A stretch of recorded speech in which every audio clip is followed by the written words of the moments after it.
Nós estaremos lendo o capítulo 2 de Apocalipse, os versículos 1 a 7. Apocalipse, capítulo 2, versículos 1 a 7.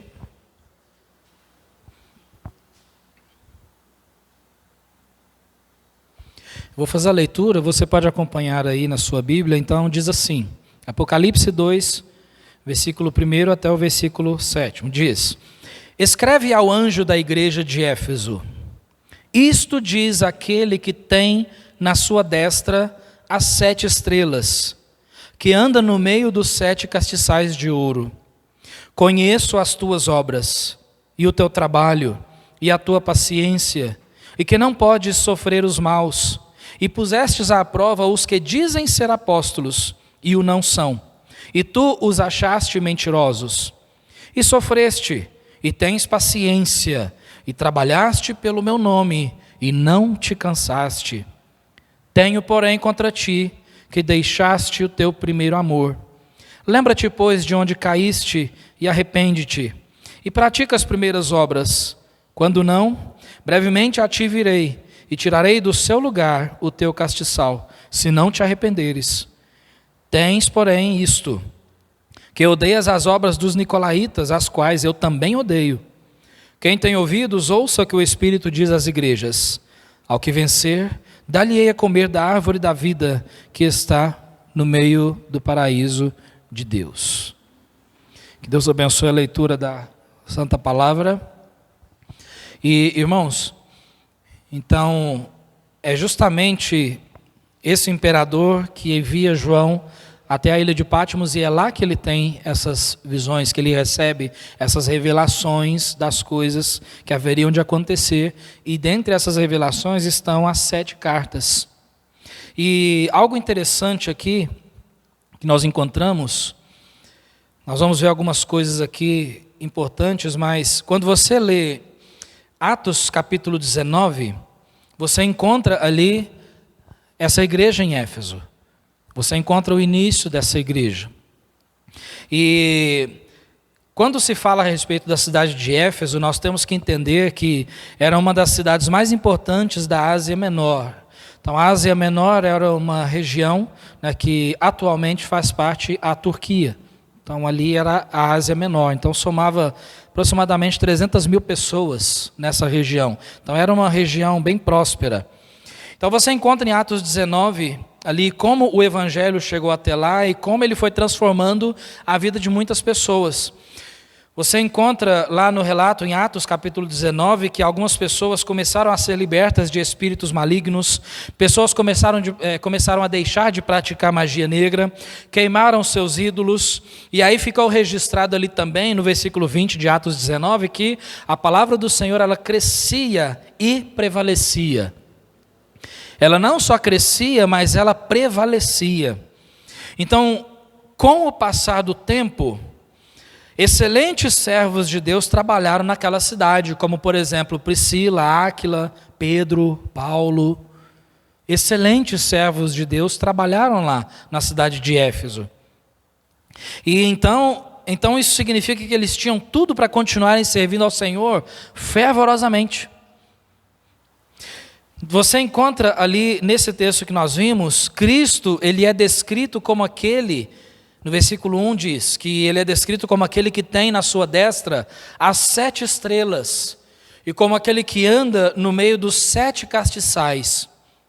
Agora, para entender melhor, nós temos que ir para o versículo anterior, que é o versículo 20 do capítulo 1, porque ele explica melhor o que significa estas estrelas e estes castiçais, porque diz: o mistério das 7 estrelas que viste na minha destra e dos 7 castiçais de ouro. As 7 estrelas são os anjos das 7 igrejas. E os 7 castiçais que viste são as 7 igrejas. Então essas estrelas que ele tem na sua destra, né, essas estrelas, diz ali que elas são os anjos das 7 igrejas. Agora, estes anjos das 7 igrejas, a palavra anjo, ela significa mensageiro. Então, algumas pessoas acreditam que ele fala a respeito de anjo mesmo, mas a maioria acredita que ele fala a respeito dos pastores das igrejas, né, os mensageiros das igrejas.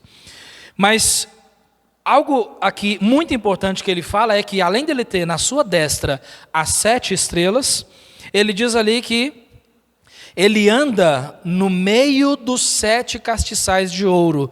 E estes 7 castiçais de ouro, explica o versículo 20 do capítulo 1, que são as 7 igrejas. Ou seja, Jesus é aquele que anda no meio das 7 igrejas. Ele anda no meio das igrejas. Por que isso é importante? Porque isso demonstra que Jesus ele tem na sua destra as 7 estrelas, mas não só isso, mas ele é o Senhor da igreja e é ele quem anda no meio das suas igrejas. E assim como ele anda no meio das 7 igrejas, como ele diz aqui, ele anda no meio das suas igrejas, no meio da sua igreja, porque ele é o Senhor da igreja. Então Jesus Cristo é o Senhor da igreja. E você vê aqui que algo importante também que ele fala no versículo 2, a primeira frase ali, o que é que diz aí na sua Bíblia? Conheço as tuas obras. Isso é muito importante porque para todas as 7 igrejas, ele fala isso. Conheço as tuas obras. Na segunda igreja, você vai seguindo aí, a partir do versículo 8, você encontra a segunda igreja. E para a segunda igreja, que é a igreja de Esmirna, da cidade de Esmirna, no versículo 9 ele diz, conheço as tuas obras. Aí você vai para o versículo 13, quando ele fala da terceira igreja, para a igreja de Pérgamo, conheço as tuas obras. Você vai ali para o versículo 19, quando ele fala para a quarta igreja, a igreja de Tiatira, conheço as tuas obras. Aí você vai andando e aí você vai para o capítulo 3, quando ele fala para a quinta igreja ali, a igreja de Sardes, no versículo 1 ele fala ali, quase no final do versículo, conheço as tuas obras. Aí você vai para a sexta igreja, que é a igreja de Filadélfia, no versículo 8 do capítulo 3, ele começa dizendo, conheço as tuas obras. Aí você vai andando ali a partir do versículo 15. No versículo 15 você tem também ele dizendo para a sétima igreja, que é a igreja de Laodiceia, conheço as tuas obras. Por que isso é importante para nós hoje à noite? Porque Deus conhece as nossas obras. Isso é importante para nós por isso. Porque Deus conhece as nossas obras. Tanto é que para essa igreja em Éfeso especificamente, ele traz algumas qualidades para essa igreja, coisas que Deus conhecia sobre eles. Porque você viu ali no versículo 2, ele diz, conheço as tuas obras. Aí ele fala, e o teu trabalho e a tua paciência, e que não podes sofrer os maus, e pusestes à prova aqueles que se dizem ser apóstolos, e o não são, e tu os achaste mentirosos. O que significa isso? Que eles tinham conhecimento da palavra, eles sabiam discernir a boa doutrina da má doutrina. Eles sabiam discernir profetas verdadeiros dos falsos profetas. Eles sabiam detectar aqueles que eram apóstolos de verdade e aqueles que não eram. Eles sabiam isso. Tanto é que ele colocou eles à prova. E aí eles, nessa prova, eles entenderam, vocês não são apóstolos de verdade. Isso é uma qualidade. Porque a igreja precisa saber detectar falsas doutrinas, falsos ensinos e falsos mestres, falsos pregadores. Ele fala no versículo 3 sobre um trabalho dedicado, olha, e sofreste, e tens paciência, e trabalhaste pelo meu nome, e não te cansaste. Outra qualidade dessa igreja. Outra qualidade, um trabalho dedicado. Na cidade de Éfeso, se você ler o capítulo 19 de Atos, e eu até te encorajo a ler depois, você vai ver ali, que teve muito trabalho lá. Havia um templo gigantesco da deusa Diana. E aí então, quando o evangelho entrou naquela cidade, aquelas pessoas que estavam envolvidas com a idolatria nesse templo dessa falsa deusa, eles viram que os seus negócios e toda a sua idolatria estava sendo ameaçada. Então eles começaram a gritar, grande é a Diana dos Efésios. Então você vê que ali era uma cidade onde o cristianismo era sofrido. Eles tinham as suas lutas. E por isso ele fala, sofreste e tens paciência, não te cansaste. Então era uma qualidade que a igreja tinha. Você vê ali, depois ele fala algumas coisas que nós vamos voltar nelas, mas no versículo 6 ele traz a outra qualidade também. Tens, porém, isto, que odeias as obras dos nicolaítas, as quais eu também odeio. E os nicolaítas, embora a Bíblia não fala especificamente a respeito disso, mas diz a história que os nicolaítas eram um povo que era caracterizado pela tolerância à imoralidade sexual. Eles eram imorais. E diz aqui que a igreja de Éfeso odiava isso, a imoralidade. Ou seja, está aí outra qualidade para a igreja. Então isso é interessante, irmãos, nós lemos aqui e vemos que Deus traz qualidades, né, fala a respeito das suas qualidades, porque pode ser que, trazendo isso para nós, pode ser que tenhamos também essas mesmas características que são boas. Pode ser que nós não toleramos a imoralidade, pode ser que nós temos paciência, pode ser que nós trabalhamos para o Senhor, pode ser que nós sejamos trabalhadores, né, dedicados à obra, né, pode ser que nós tenhamos bom conhecimento bíblico, pode ser que nós saibamos detectar falsas doutrinas, né? Pode ser que você tenha dedicado a sua vida no trabalho do Senhor, vindo na igreja, cantando louvores. Pode ser que você tenha uma vida exemplar no caráter, sem imoralidade, dando um excelente testemunho, enfim. Todas essas coisas fazem parte do exterior, do nosso estilo de vida, das nossas obras, não é? Mas a pergunta é: como está o meu interior? Como está o seu interior? Porque todas essas qualidades aqui, que são trazidas aqui no texto, mencionadas por Deus, e são qualidades excelentes, coisas que nós devemos ter, mas apesar de todas essas qualidades, nós temos ali uma queixa que Deus traz diante deles, não é? Então, uma pergunta importante que nós precisamos fazer é: ainda que eu participe de uma igreja, que eu seja fiel a uma igreja, que eu esteja fazendo práticas cristãs corretas, mas como está o meu interior? Como é que está a minha vida espiritual? Como é que está a minha saúde espiritual? Porque é possível, irmãos, é possível alguém servir a Deus sem servir a Deus. Ué, como assim? Uma contradição? Não, um jogo de palavras. Aparentemente nós servimos a Deus, frequentamos uma igreja, fazemos diversas coisas, mas no interior nós não estejamos espiritualmente bem, fortes. Isso é possível? É possível. É possível nós trabalharmos para Deus sem ter comunhão com Deus. Isso é possível. Então, por isso que Cristo diz para essas 7 igrejas: eu conheço as tuas obras. E na verdade, quando nós entendemos fatos sobre Deus revelados na Bíblia, nós vemos que Deus não conhece somente as nossas obras, mas é lógico, Deus conhece o nosso coração, Deus conhece os nossos pensamentos, Deus conhece o nosso interior, o nosso íntimo, o nosso âmago. Deus nos conhece, irmãos. Deus sabe exatamente o estado espiritual de cada um de nós. Deus sabe. A queixa que o Senhor traz para a igreja de Éfeso é o fato de eles terem abandonado o seu primeiro amor, viu ali? No versículo 4 ele fala: tenho, porém, contra ti que deixaste o teu primeiro amor. Deixaste o teu primeiro amor. E se não houvesse um retorno para esse primeiro amor, a luz daquela igreja, diz o texto, que ela seria tirada, ou seja, não está falando aqui de perda de salvação, mas da perda de testemunho. A igreja perderia o seu brilho, ela perderia o seu testemunho, porque o que nos faz testemunhar de verdade é a nossa vida com Deus, porque o brilho que nós temos, nós não temos por nós mesmos, ele vem de Deus. O brilho que alguém tem da sua vida espiritual, ele vem do Senhor, não de nós. Deixa eu dizer uma coisa, em nós mesmos, nós não temos brilho nenhum. Porque se depender de nós mesmos, sem a ajuda do Senhor, nós já teríamos abandonado há muito tempo. Mas Deus é aquele que nos fortalece.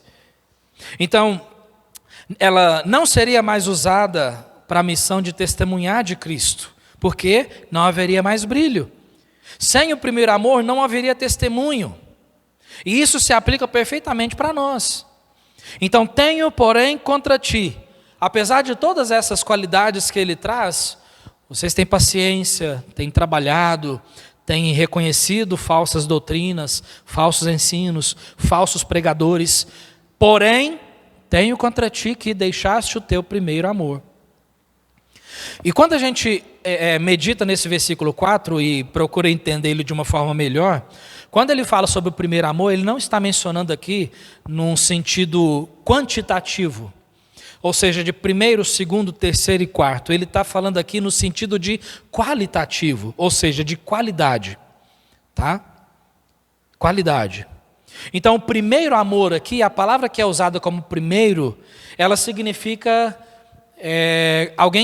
algo que tem o primeiro lugar, algo que tem a primazia na vida de alguém, algo que é extremamente importante, algo que é prioritário, algo que a pessoa não consegue deixar em segundo plano. Então isso significa primeiro amor. E quando ele fala a respeito de primeiro amor, ele quer dizer ali que eles deixaram Jesus de lado.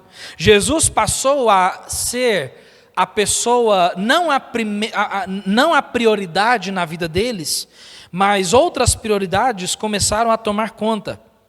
Então Jesus, ele perdeu o lugar mais importante na vida daquela igreja. Porque primeiro amor quer dizer Jesus ocupando a melhor posição, o lugar mais importante na minha vida. E era justamente esse princípio que a igreja de Éfeso havia deixado de lado.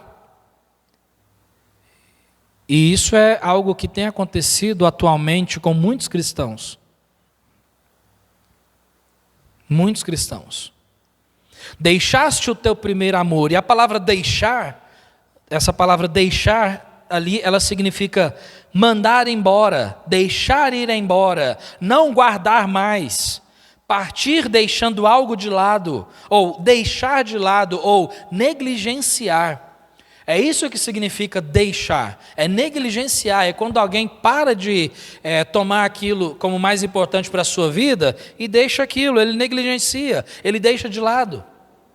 E essa era a queixa. E é justamente sobre esse princípio que Jesus ensinou quando ele fala: amarás, pois, ao Senhor teu Deus com todo o teu coração e com toda a tua alma e com todo o teu entendimento e de todas as tuas forças. Este é o primeiro mandamento. Marcos 12:30. Amar ao Senhor teu Deus. Esse é o primeiro mandamento. Primeiro mandamento. Amar a Deus.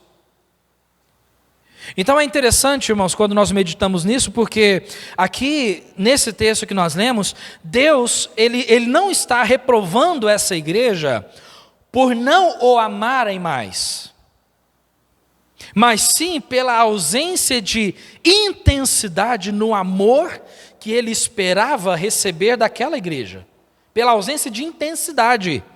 Não é que eles chegaram a dizer assim: nós não amamos mais ao Senhor. Sim, havia amor, havia amor, havia dedicação, havia presença.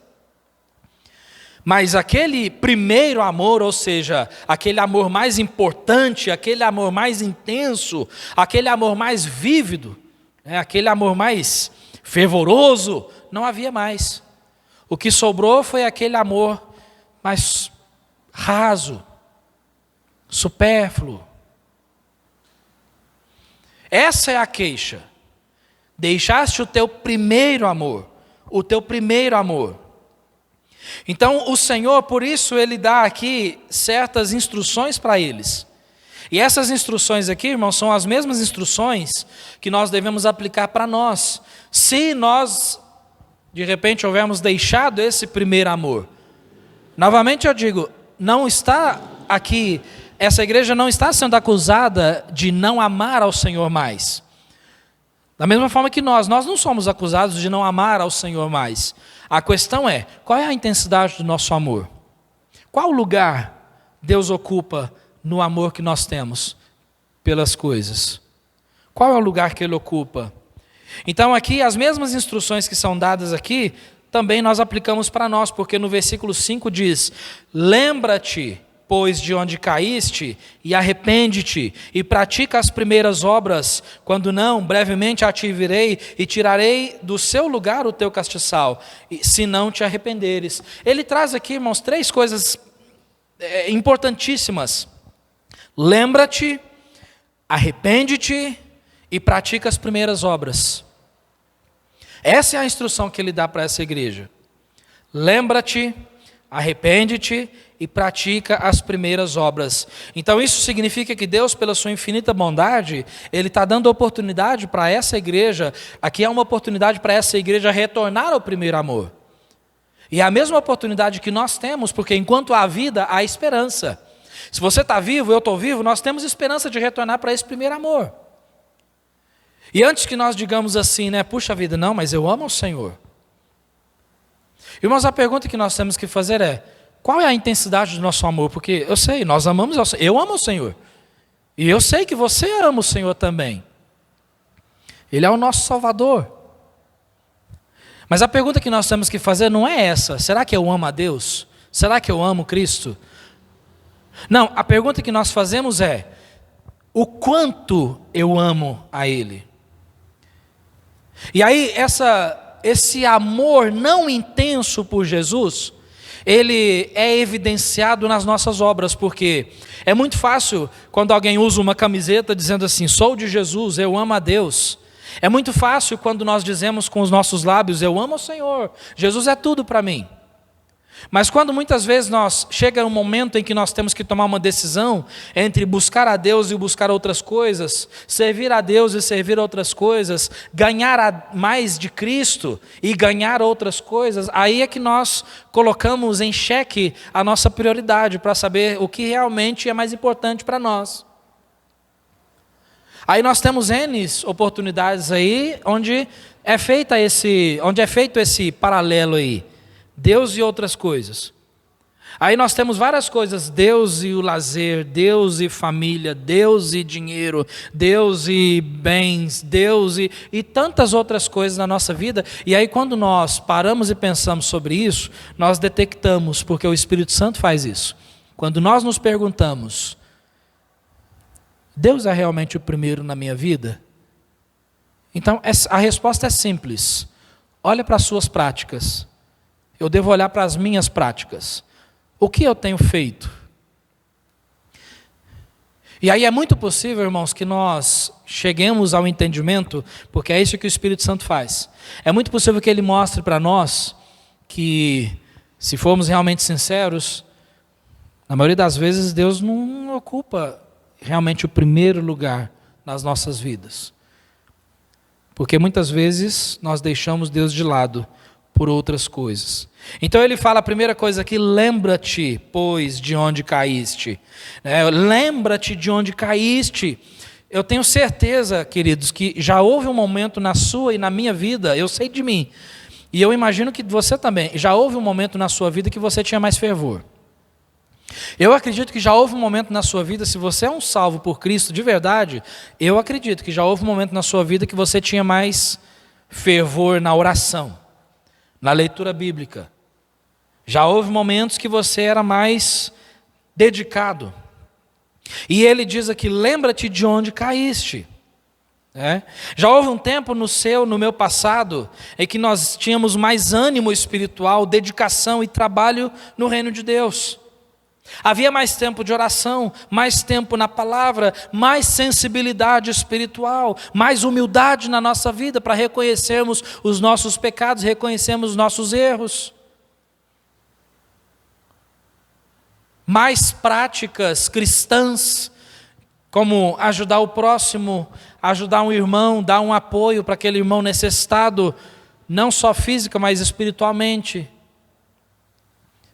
Receber repreensões. Houve um momento em que nós estávamos sedentos de aprender mais do Senhor. Houve um momento assim. E ele diz aqui: lembra-te, pois, de onde caíste. Então, quando ele fala lembra-te, ele está ajudando esses irmãos aqui em Éfeso, da igreja de Éfeso, a trazer à memória como eram as obras, como eram aquelas obras deles. quando eles realmente serviam ao Senhor com esse fervor. Você lembra quando o dia que você foi salvo? Lembra? Eu tenho certeza, irmãos, que aquilo trouxe uma alegria imensa no seu coração, porque uma verdade que nós nunca havíamos conhecido, que é Jesus, de repente nós ouvimos o Evangelho, e aí nós abrimos o coração para que Jesus pudesse entrar e perdoar os nossos pecados, e fazer em nós morada, transformar a nossa vida.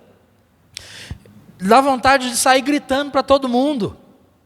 Aí nós estávamos sedentos, começamos a estudar a Bíblia, fazemos estudo bíblico, chegamos na igreja e a gente tinha aquela alegria, a gente não perdia nenhuma oportunidade para servir a Deus, para poder buscar a Deus, para estar junto com o povo de Deus.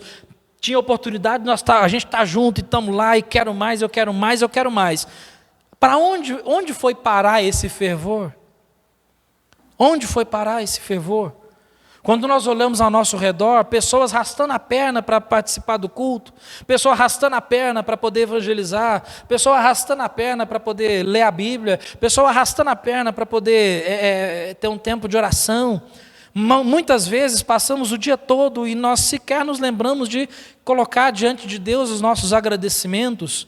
Na maioria das vezes nós pedimos e pedimos e pedimos.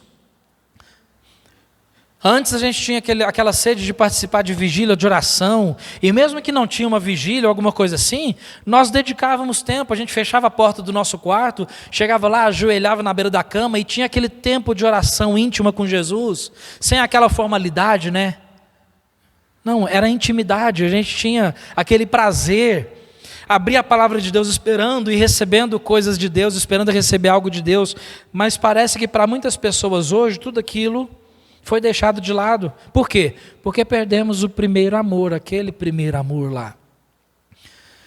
Para quem é casado aí,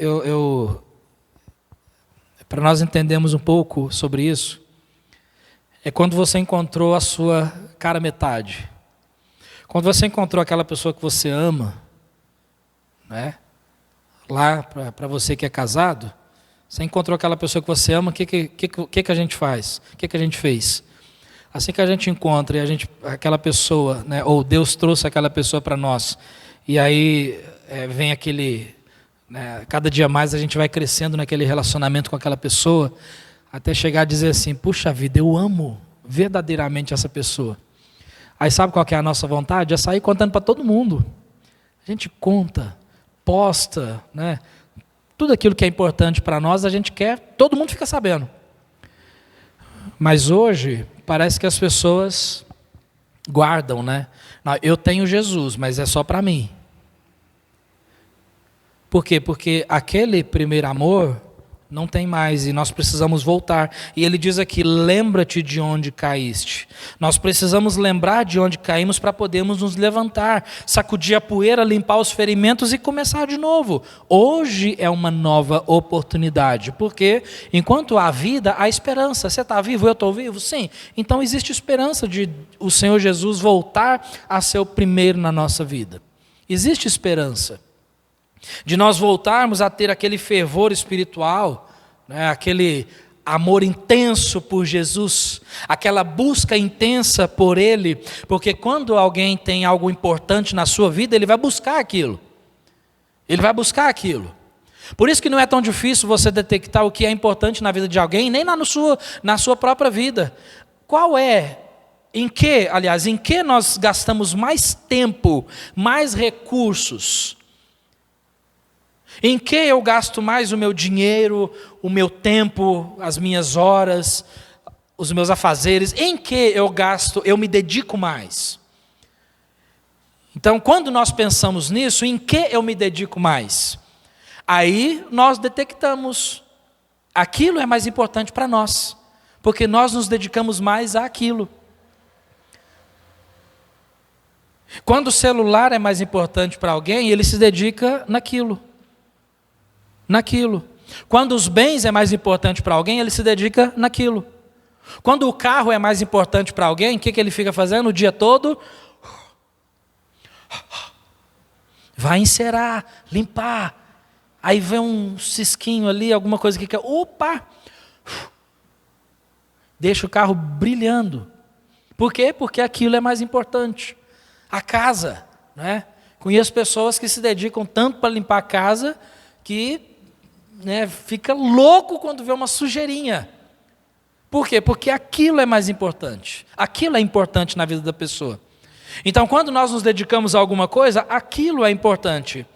Mas ele manda aqui nós levarmos a nossa lembrança lá naquele tempo, quando Jesus era o mais importante. Porque, irmãos, no momento da salvação, pelo menos, aquele é o momento em que Jesus é mais importante na sua vida e na minha vida. Sabe por quê? Porque no momento da salvação é o momento em que nós oramos a Deus, entregando a nossa vida para Jesus, com todo o nosso coração, e nós dizemos o quê? Senhor, Jesus, eu entrego a minha vida para que o Senhor seja o único, suficiente Salvador. Não é isso que nós fizemos? Colocamos a nossa vida nas mãos dele, reconhecendo Jesus como o único Salvador. Mas além de o único Salvador, ele também tem que ser o Senhor, aquele que domina a nossa vida. Todos os nossos pensamentos, práticas e atitudes devem ser direcionadas a Cristo. Por isso ele precisa ser o primeiro. E ele diz aqui então, lembra-te de onde caíste. E ele fala a próxima palavra ali, e arrepende-te. Arrepende-te.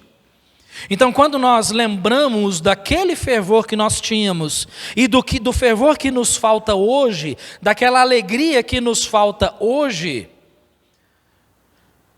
o próximo passo que o Espírito Santo faz na nossa vida é trazer arrependimento. É trazer arrependimento. Porque aí nós reconhecemos que Jesus, ele deve ser o primeiro. Ele merece o primeiro lugar da nossa vida. O nosso coração existe um trono. Tem um trono. E quem deve estar sentado nesse trono é Cristo, é Jesus. Não pode ser outras coisas ou outras pessoas, é Jesus. Aquele trono só cabe Cristo. Então ele diz, arrepende-te. E arrependimento é mudança de rumo, é começar de novo, é recomeçar. Isso é que mostra o verdadeiro arrependimento, é recomeçar. Não adianta nada eu chegar e dizer, como muitas pessoas fazem isso: puxa vida, como eram bons aqueles tempos, quantas coisas aconteciam, quantas respostas de orações nós víamos, quantos missionários se levantando nós víamos, quantas pessoas servindo a Deus nós víamos, não, irmãos, é deixar de fazer isso e recomeçar, é recomeçar. Puxa vida, no passado eu trabalhei tanto para o Senhor, mas hoje eu não estou fazendo, mas eu vou voltar. Por quê? Porque isso não está certo. Eu não deveria ter parado, eu preciso voltar lá naquelas práticas, que é o próximo ponto que ele diz ali. Então isso é arrependimento. Arrependimento é quando nós sentimos que algo não está bem na nossa vida espiritual. Não adianta nada apenas reconhecer, mas ele tem que se sentir arrependido. Isso é arrependimento verdadeiro. Resulta em mudança de vida, é atitude. Porque segundo aos Coríntios 7:10, ele diz ali que a tristeza segundo Deus opera arrependimento. E é essa tristeza que Deus traz no nosso coração, quando nós pegamos e quando nós obedecemos essa instrução de lembra-te. Porque aí nós lembramos daquilo que nós éramos e o que nós somos hoje. Aí o que Deus faz? Traz arrependimento na nossa vida, porque as nossas práticas de hoje não são como aquelas. A nossa vida cristã hoje não é como era. O nosso fervor hoje não é como era. A nossa alegria com Cristo hoje não é como era. Então, por isso ele diz, lembra-te, arrepende-te. E aí depois ele fala sobre pratica as primeiras obras. Sobre praticar as primeiras obras. Quais primeiras obras? Aquelas lá atrás. Aquele fervor que nós tínhamos lá atrás. Volta a praticar. Eu era mais fiel. Volta a ser. Eu lia mais a Bíblia, volta a ler. Eu orava mais, volta a orar. Eu era mais firme na igreja, volta a ser. Eu evangelizava mais, volta a evangelizar. Eu entregava mais folheto, começa a entregar de novo. Eu ajudava mais o próximo, começa a ajudar. Eu ajudava mais os irmãos, eu me preocupava mais com os irmãos, começa a se preocupar. Eu tinha mais comunhão com os irmãos, começa a ter de novo. É isso que ele está falando aqui, volta a praticar as primeiras obras. Infelizmente, a alegria em Cristo, que deveria ser a marca da nossa caminhada cristã, de toda a nossa caminhada cristã, ela é simplesmente a marca do começo. Começamos bem, como diz lá, Paulo diz para os Gálatas, né? Começaram bem, mas terminaram na carne. Ou seja, lá no começo, começou bem, mas não terminou bem. Não terminou bem. Mas nós devemos começar bem e continuarmos bem. Quando nós sentimos que aquele amor que tínhamos pelas coisas do Senhor está meio fraco, sem intensidade, que não estamos fazendo sacrifícios por esse amor, porque o amor envolve sacrifício, não é? Deus amou o mundo e sacrificou o seu Filho. Se nós amamos Deus, nós vamos sacrificar coisas na nossa vida, pessoas na nossa vida, práticas na nossa vida, bens que nós temos. Nós vamos sacrificar isso. Esse é o preço do discipulado. Então, o amor envolve sacrifício. Quando nós vemos isso, então nós devemos fazer o quê? Voltar àquelas primeiras obras, às primeiras práticas. Tiago 4,8, ele diz, chegai-vos a Deus e Ele se achegará a vós. Até nós lemos esse versículo hoje de manhã, né? Chegai-vos a Deus e Ele se chegará a vós. Mas, primeiro ele diz o quê? Chegai-vos a Deus. Isaías 55,6 diz, buscai ao Senhor enquanto se pode achar. Invocai-o enquanto está perto, buscai ao Senhor. Cantamos hoje, né, aquele cântico, buscai primeiro o reino de Deus e a sua justiça, e todas as demais coisas vos serão acrescentadas. Quer saber quais coisas são? Leia o contexto, você vai ver quais coisas serão acrescentadas. Mas, buscai primeiro o reino de Deus. E muitas vezes nós esquecemos dessa primeira parte do versículo. Buscai primeiro o reino de Deus, aí as demais coisas serão acrescentadas. Ou seja, certas coisas deixarão de ser prioridades na nossa vida e Deus será o primeiro. Como novos convertidos, Deus colocou um novo desejo nos nossos corações. Passamos a ter sede de Deus, gostávamos de falar de Deus, falar com Deus, ouvir a voz de Deus através da palavra dEle. A Bíblia era um prazer nas nossas vidas e estar na igreja era uma alegria imensurável. Tínhamos prazer na comunhão com os irmãos, ajudávamos uns aos outros nas necessidades, éramos apaixonados por falar de Jesus para as outras pessoas. Eu tenho certeza, irmãos, se você é salvo, a sua vida cristã começou assim. Começou assim. Mas infelizmente, a realidade de muitos cristãos mudou com o tempo. A oração perdeu a importância e o seu fervor também. A leitura bíblica passou a ser uma prática somente para as horas vagas e ouvir a igreja passou a ser um peso, um fardo. Sobre a evangelização, nunca irão ganhar alma nenhuma,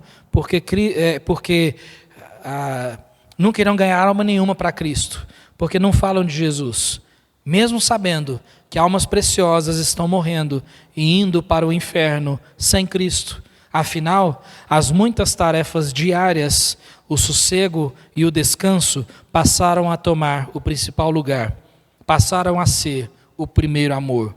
Tudo isso descreve o cristão acomodado, frio, sem fervor espiritual e sem vida cristã. E quando nós olhamos à nossa volta na comunidade cristã de um modo geral, mais amplo, é isso que nós vemos. Cristãos que estão na média. Essa é a média.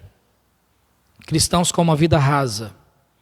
Mas o que o Senhor busca de nós é uma vida acima da média. Onde Cristo é o primeiro. Onde tudo isso retorna a ser, volta a ser a primeira coisa nas nossas vidas. Concluindo, irmãos, abre por favor em Mateus capítulo 5. Nosso horário já está se esgotando e nós vamos finalizar então. Mas Mateus capítulo 5, versículos 14 a 16. Vamos finalizar com esse texto hoje à noite, a gente vai concluir. Mateus 5, 14 a 16, ele diz ali: Vós sois a luz do mundo. Não se pode esconder uma cidade edificada sobre um monte. Nem se acende a candeia, E candeia aqui é um candeeiro, castiçal, o mesmo que foi mencionado em Apocalipse, tá? Não se acende a candeia e se coloca debaixo do alqueire. Alqueire aqui é um vaso para medir grãos. Isso é alqueire. Você não pega uma lâmpada e tampa ela com um vaso para ela não brilhar. Ele diz ali, mas no velador. Velador é aquele lugar, um suporte do candeeiro. É o suporte alto onde se coloca a luz para iluminar toda a sala. No velador e dá luz a todos que estão na casa. Aí o versículo 16. Assim resplandeça a vossa luz diante dos homens, para que vejam as vossas boas obras e glorifiquem a vosso Pai que está nos céus. A conclusão que nós temos de tudo isso, irmãos, é que o Senhor diz que se eles não se arrependessem, a luz deles seria tirada. Seria tirada. E luz representa testemunho. O mundo está em trevas, precisam de uma luz. A luz é Cristo. E é essa luz que nós carregamos conosco. Como nós vimos no capítulo 1, versículo 20 de Apocalipse, a igreja é um castiçal. Ela carrega uma luz. Não tem luz própria. Apenas reflete a luz de Cristo. Quando a igreja perde o fervor espiritual, ela deixa de brilhar. Se ela deixa de brilhar, ela se torna inútil. Ela se torna inútil. A igreja de Éfeso poderia estar de pé até hoje. Ela poderia estar de pé até hoje. Mas o que restou, se você pesquisar a história, você vai ver fotos, o que restaram foram ruínas. E as ruínas do templo estão lá até hoje. As ruínas da cidade de Éfeso ainda estão lá até hoje. Por que sobraram somente ruínas? Porque deixaram de brilhar, deixaram de reproduzir almas, vidas, deixaram de ganhar almas. As pessoas foram envelhecendo, morrendo, e mais ninguém novo foi chegando. Pessoas novas deixaram de chegar, e o tempo se passou, aquela geração se acabou, e ali terminou a igreja de Éfeso. Não existe mais. Por quê? Porque Deus disse, se não se arrepender, eu vou tirar a sua luz, eu vou tirar o seu castiçal. E foi o que aconteceu. O castiçal foi tirado, deixaram de brilhar, e a igreja não existe mais. E aí quando nós aplicamos isso para nós, o que serão das nossas igrejas daqui a 10, 15, 20, 40, 50 anos, se Jesus não volta até lá? E eu creio que ele vai voltar muito antes. Mas se Jesus não volta até lá, o que será das nossas igrejas? O que será das nossas igrejas? Para mudar isso, nós precisamos lembrar, arrepender e praticar as primeiras obras. Praticar. Você está brilhando? Você está reproduzindo? Se a existência desta igreja dependesse de nós, quanto tempo ela existirá? Afinal de contas, como está o meu e o seu amor? Que o Espírito Santo pegue essa palavra e coloque lá no nosso íntimo. Amém? Porque só quando ela entrar no nosso íntimo é que ela vai fazer realmente a transformação que nós precisamos. E nós vamos voltar às primeiras práticas, ao primeiro amor. Amém?